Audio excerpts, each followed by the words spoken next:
Hello and welcome. आज का topic बहुत ही डिमांडिंग टॉपिक है। कैसे सीखें इंग्लिश बोलना। हम सभी इंग्लिश बोलना चाहते हैं, वो भी फ्लुएंटली।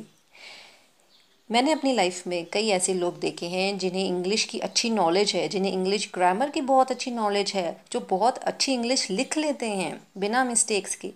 लेकिन जब बोलने की बात आती है तो फिर वो घबरा जाते हैं, उनमें वो कॉन्फिडेंस नहीं होता। कॉन्फिडेंस लोगों के सामने बोलने का नहीं, बल्कि क्या मैं इंग्लिश सही बोल पाऊँगा लोगों के सामने बिना किसी मिस्टेक के।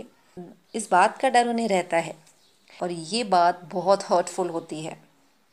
तो आज मैं आपको एक ऐसी ट्रिक बताऊंगी जो शायद ही आपको जानने को मिले। कई ऐसे हमें टेक्निक्स ट्रिक्स बताते हैं कि हम ऐसे इंग्लिश बोलना सीख लेंगे। कई कोर्सेज भी चलते हैं जो कि कुछ ही दिनों में फेल हो जाती हैं।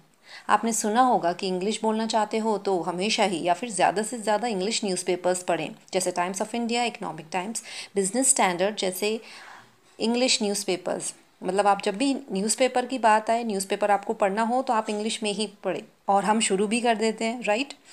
पहले तो हम जोश जोश में न्यूज़पेपर ले आते हैं, उसके बाद हम कई आर्टिकल्स पढ़ लेते हैं, कई हम इनफैक्ट हम पूरा न्यूज़पेपर ही पढ़ डालते हैं। फिर धीरे धीरे हमें पता चलता है कि इनकी वोकैब्युलरी काफ़ी हाई और डिफ़िकल्ट है और हमें हर लाइन में ही डिक्शनरी उठानी पड़ती है। इसके बाद ये जो सारा जोश होता है इंग्लिश न्यूज़पेपर पढ़ने का, वो ख़त्म होने लगता है और हम लौट कर आ जाते हैं अपने हिंदी न्यूज़पेपर्स पर। ये चीज़ मेरे साथ हुई है और आप मुझे कमेंट करके बताएं कि किस किस ने सेम यही एक्सपीरियंस किया है। दूसरा तरीका जो लोग बताते हैं कि इंग्लिश मूवीज़, इंग्लिश चैनल्स देखें, ज़्यादा से ज़्यादा इंग्लिश मूवीज़, इंग्लिश चैनल्स देखें। चलिए हम ये भी शुरू कर देते हैं। पर जब हम देखने लगते हैं तो एक सेंटेंस में से हमें सिर्फ एक या दो वर्ड्स ही समझ आ पाते हैं। रीज़न, एक तो वो फ्लुएंटली इंग्लिश बोलते हैं, दूसरा उनका एक्सेंट जिसे पकड़ पाना आसान नहीं होता, तीसरा वो अपनी इंग्लिश में शॉर्ट फॉर्म्स यूज़ करते हैं, जैसे THEM, डैम की जगह एम यूज़ करते हैं, EM। काइंड ऑफ की जगह काइंड यूज़ करते हैं, गोइंग टू की जगह गोना यूज़ करते हैं। जिससे इंग्लिश की नॉलेज नहीं, वो इन बातों को, इन वर्ड्स को कैच नहीं कर सकता। फिर ये आइडिया भी फ्लॉप हो जाता है, फेल हो जाता है, क्योंकि इंग्लिश मूवीज़, इंग्लिश चैनल्स देखने का मतलब ही क्या जब तक वो बोल क्या रहे हैं ये ही समझ में ना आए। ये तो वही बात हो गई, I can walk English, I can talk English, I can eat English, I can dance English, still I don't know English. ये चीज़ भी मेरे साथ हुई है। आप भी मुझे कमेंट करके बताएं कि किस किस ने सेम एक्सपीरियंस किया है।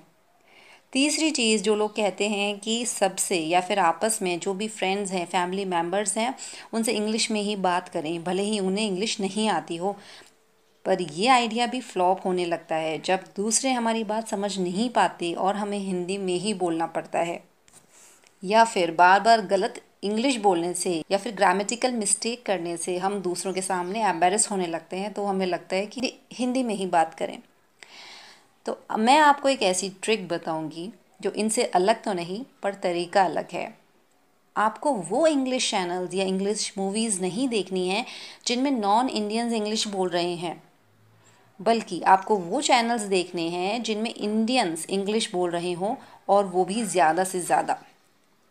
इसका फ़ायदा ये होगा कि आपको उनके वर्ड्स और सेंटेंसेस समझ में आने लगेंगे। शुरुआत में थोड़े कम आएंगे, बाद में लगभग सारे ही सेंटेंसेस वो क्या बोल रहे हैं वो सब समझ में आने लगेगा, क्योंकि Indians English language Indian accent में और स्लोली बोलते हैं।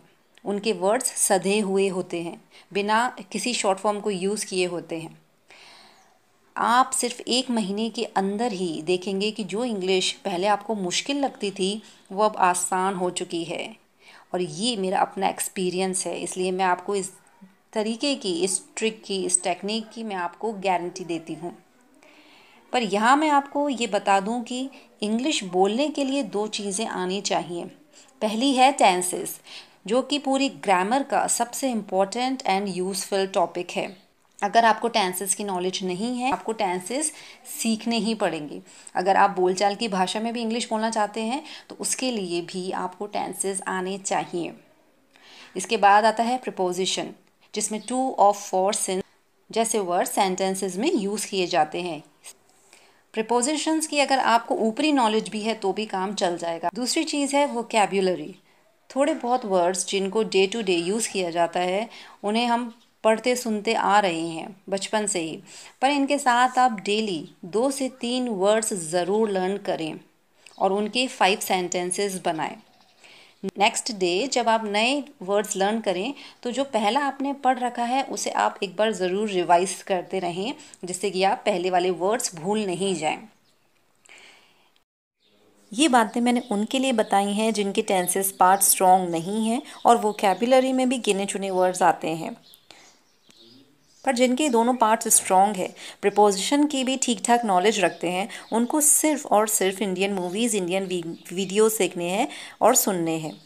इससे आपका confidence to speak English before others without a fear of getting wrong इतना ज़्यादा बढ़ जाएगा कि आप खुद हैरान रह जाएंगे। फिर अगर आपको कभी कभार भी इंग्लिश बोलनी पड़ेगी लोगों के सामने तो वो बिल्कुल सही होगी, सटीक होगी, फ्लुएंट होगी, एफर्टलेस होगी। इसके साथ साथ आपको एक काम और करना है, वो है कि यह हम सभी जानते हैं कि हमारा दिमाग नॉन स्टॉप काम करता है 24 घंटे। ये एक बात है कि जब हम सोते हैं तब वो सबकॉन्शियसली वर्क करता है, लेकिन मैं यहाँ पर कॉन्शियस ब्रेन की बात कर रही हूँ। हम पूरे दिन भर में इतनी बातें सोचते हैं, अपने से इतनी बातें करते हैं, नॉन स्टॉप हमारे थॉट्स क्रिएट होते रहते हैं। तो जो भी आप सोच रहे हैं आपको सिर्फ इंग्लिश में ही सोचना है। अगर आपको इंग्लिश नहीं आती है, आप इंग्लिश सीख रहे हैं, तो आपको हिंदी में वर्ड सेंटेंसेस लाने हैं और फिर उनको इंग्लिश में कन्वर्ट करना है। अगर आपको इंग्लिश आती है, बस आपको बोलनी सीखनी है, तो आपको डायरेक्टली इंग्लिश में ही सेंटेंसेस लेकर आने हैं दिमाग में। आपको ध्यान रखना है कि आप दिन भर में जितनी भी अपने से बातें करें वो सब इंग्लिश में ही हो। फिर चाहे आप औरों से बातें करें या ना करें, आपको खुद से जो भी बातें करनी है वो आप इंग्लिश में ही करें। आपको वैसे किसी की ज़रूरत नहीं पड़ेगी इंग्लिश बोलने के लिए। इसका सबसे बड़ा फ़ायदा ये होता है कि हमें दूसरों के सामने गलत इंग्लिश बोलने पर एम्बेरस नहीं होना पड़ता है। हम जब खुद जो भी बोल रहे होते हैं, हम ऑटो करेक्ट मोड पर होते हैं जब हम खुद से बात करते हैं। तो अगर हमने कुछ गलत बोले भी हैं सेंटेंसेस, तो उन्हें हम खुद ही करेक्ट कर लेते हैं और साथ ही साथ हमारी इंग्लिश इतनी इम्प्रूव हो जाती है, क्योंकि हम दिन भर ही हमें बात करनी ही होती है खुद से, तो हमारी इंग्लिश भी धीरे धीरे सुधरती जाएगी। तो आप शुरू करिए ये तरीका। इसके साथ साथ आप बस इंग्लिश में ही अपने से बात करिए और आप देखेंगे कि आपको इंग्लिश बोलने की ज़रूरत नहीं पड़ेगी, बल्कि वो खुद ब खुद निकलेगी एफर्टलेसली।